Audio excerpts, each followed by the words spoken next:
नमस्कार मित्रों, फिर से स्वागत है आपका अपने YouTube चैनल हिंदी की पाठशाला पर।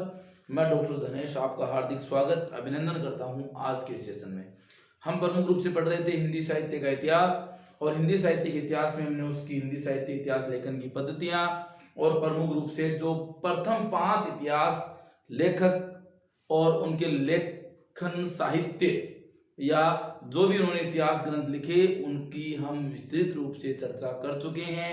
चाहे वो गारसदत्तासी हो, शिव सिंह सेंगर हो, जो या आचार्य रामचंद्र शुक्ल हो, या प्रमुख रूप से जॉर्ज अब्राहम गियसन हो या मिश्र बंधु हो। 5 इतिहास ग्रंथ हम लिख चुके हैं। इसके अलावा 5 इतिहास ग्रंथ ऐसे हैं जो ये जो प्रारंभिक 5 इतिहास ग्रंथ जो हम पढ़े हैं उसके आगे के जो 5 इतिहास ग्रंथ हैं वो हम पढ़ेंगे। उनको भी हम विस्तृत रूप से पढ़ने वाले हैं। 5 हमने पढ़ ली और 5 हम ये इतिहास ग्रंथ पढ़ेंगे। इन 10 जो इतिहास ग्रंथ है, कई बार तो इनका नाम भी पूछ लिया जाता है, इनका जो विभाजन किया वो भी पूछ लिया जाता है, या इनकी जो पुस्तकें हैं वो कब लिखी गई वो भी पूछ ली जाती है। तो आज की क्लास में हम इस चीज को विस्तृत और सारगर्भित रूप से पढ़ने वाले हैं। तो वीडियो में प्रमुख रूप से आप लगातार बने रहिएगा, स्किप न कीजिएगा, क्योंकि आपने स्किप किया तो आपको ये टॉपिक है वो अच्छे से समझ में नहीं आएगा। इसलिए आप प्रमुख रूप से इस वीडियो को निरंतर रूप से देखें। तो चलते हैं हम आज के 5 इतिहास लेखकों की तरफ। हिंदी साहित्य का इतिहास हम पढ़ ही रहे थे और इसमें 5 अन्य 5 लेखक। सबसे पहला है डॉक्टर रामशंकर शुक्ल रसाल। इंपॉर्टेंट है, कई बार इन्होंने इसी नाम से पढ़ लिया है। जो हिंदी साहित्य का इतिहास है वो इसी नाम से लिखा है कि हिंदी साहित्य का इतिहास, जो रामचंद्र शुक्ल ने लिखा। प्रकाशन हुआ इसका 1931 में, और रामचंद्र शुक्ल के इतिहास ग्रंथ का जो प्रकाशन हुआ वो 1929 ईस्वी में।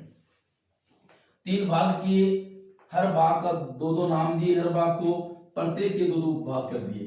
पहला जो इनका काल, पहला नाम दिया आदिकाल, उसी का नाम दे दिया हिंदी साहित्य का बाल्यावस्था। जिस प्रकार बच्चे की 3 अवस्थाएं होती है, मानव की 3 अवस्थाएं होती है।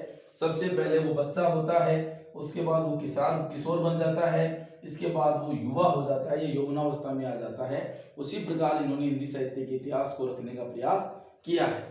बाल्यावस्था को 2 भागों में बांट दिया। पूर्वार्ध काल 1000 विक्रमी संवत से 1200 विक्रमी संवत, उत्तरार्ध काल 1200 विक्रमी संवत से 1400 विक्रमी संवत, और आदिकाल को इन्होंने क्या नाम दिया, दूसरा जय काव्य काल की संज्ञा भी इन्होंने दी है। ये बहुत बार परीक्षा में आया है कि जय काव्य काल की संज्ञा किस विद्वान ने आदिकाल को दी थी। तो प्रमुख रूप से कौन हो जाएगा, रामशंकर शुक्ल रसाल। भक्ति काल, जिसको किशोरावस्था की उपमा दी। पूर्वार्ध काल जो है इसका वो 1400 से लेकर के 1600 विक्रमी संवत। उत्तरार्ध काल है वो 1600 से 1800 विक्रमी संवत। लगभग आप देख रहे होंगे कि 200 वर्षों का समय है वो एक पूर्वार्ध या उत्तरार्ध को उन्होंने दिया है। रीतिकाल की हम बात करें तो रीतिकाल को इन्होंने जो नाम दिया वो कलाकाल, हालांकि यहाँ पर रीतिकाल की कोई इन्होंने संज्ञा नहीं दी, पर आप प्रमुख रूप से इस उत्तरार्ध काल को क्या मान सकते हो, रीतिकाल मान सकते हो, जिसका नाम इन्होंने क्या दिया, कलाकाल दिया। आधुनिक काल जो युवावस्था है, ये इसका गोल्डन टाइम कह सकते हैं।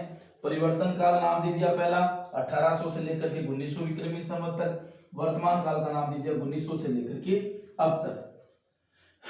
2 जो रचनाएं, इनकी अन्य रचनाएं इंपोर्टेंट हैं, साहित्य प्रकाश और साहित्य परिचय। दोनों ये प्रमुख रूप से कॉलेज लेक्चर के एग्जाम में पूछी गई है, तो आप इनको भी रट ले में, ये दोनों पुस्तकें वेरी इंपोर्टेंट हैं। दूसरा अन्य इतिहास लेखक है डॉक्टर रामकुमार वर्मा, जिन्होंने लिखा हिंदी साहित्य का आलोचनात्मक इतिहास। कब लिखा, 1938 ईस्वी में।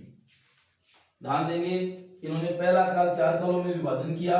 इनका जन्म 1905 और मृत्यु 1990 मानी जाती है। संधि काल या चारण काल, जो संधि काल है उसकी समय सीमा है 750 विक्रमी संवत से 1000 विक्रमी संवत, और इसी का चारण काल दूसरा जो उपभाग है उसकी समय सीमा है 1000 विक्रमी संवत से 1375 विक्रमी संवत। इसका है भक्ति काल, भक्ति काल का 1375 से 1700 विक्रमी संवत। रीतिकाल है 1700 से 1900 विक्रमी संवत। आधुनिक काल है 1900 से लेकर के अब तक का समय।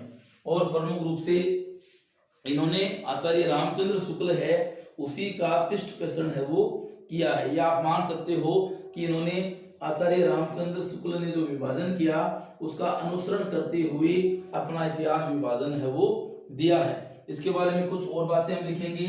उनकी ये अधूरी रचना मानी जाती है इतिहास लेखक, क्योंकि इन्होंने इसमें आदिकाल और भक्तिकाल को ही प्रमुख रूप से स्पष्ट है वो करने का प्रयास किया है।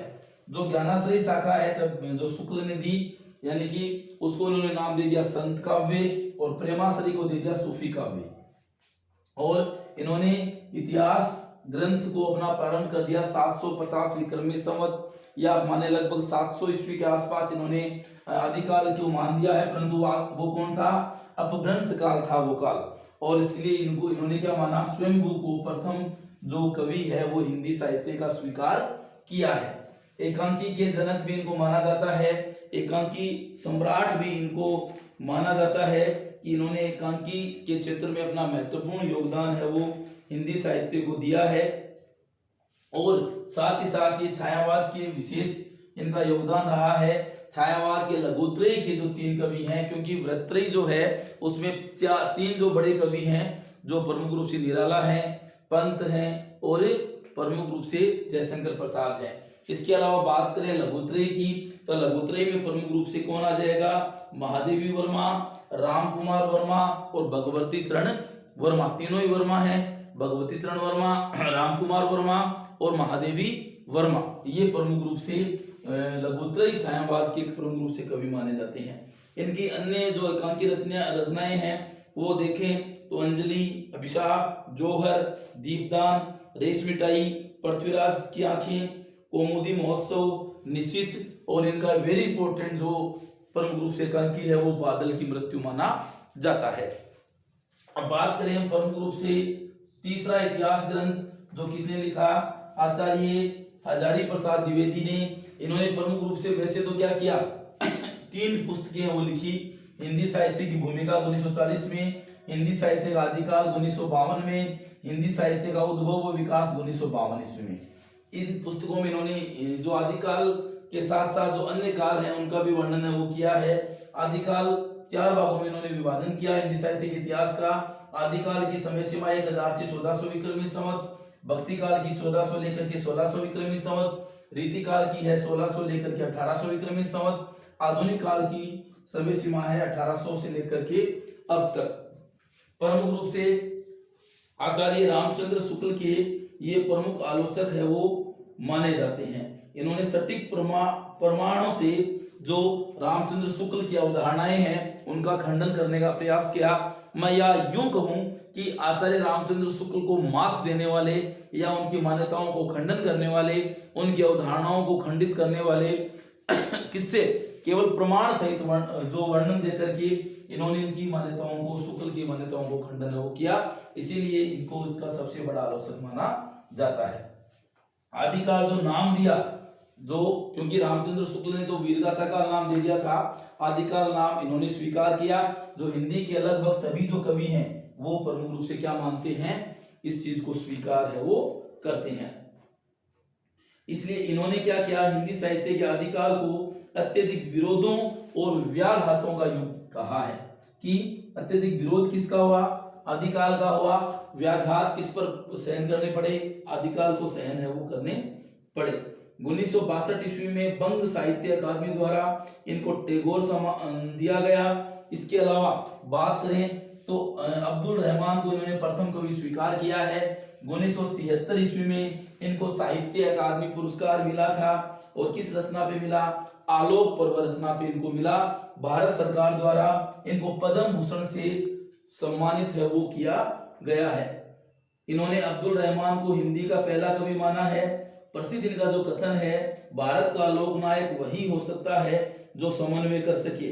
और ये बात इन्होंने किस विद्वान के या किस कवि के लिए कही है? आचार्य या मैं कहूँ गोस्वामी तुलसीदास जो है उनके बारे में इन्होंने कहा कि जो समन्वय करेगा वही हिंदी का प्रमुख कवि या प्रमुख रूप से आप माने लोक नायक है वो हो सकता है। इसके अलावा देखिए अगला जो चौथा है वो आप मान सकते हैं डॉक्टर गणपति चंद्र गुप्त का। और प्रमुख रूप से इनके इतिहास ग्रंथ का नाम था हिंदी साहित्य का वैज्ञानिक इतिहास, जो 2 भागों में प्रमुख रूप से प्रकाशित हुआ। प्रकाशन वर्ष की बात करूं तो 1965 ईस्वी में इसका प्रकाशन है वो किया गया।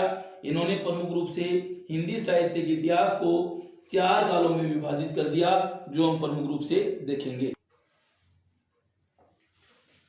ये देखिएगा, जो आपके गणपति चंद्रगुप्त हैं, उन्होंने 4 भागों में प्रमुख रूप से अपने इतिहास ग्रंथ को बांट दिया।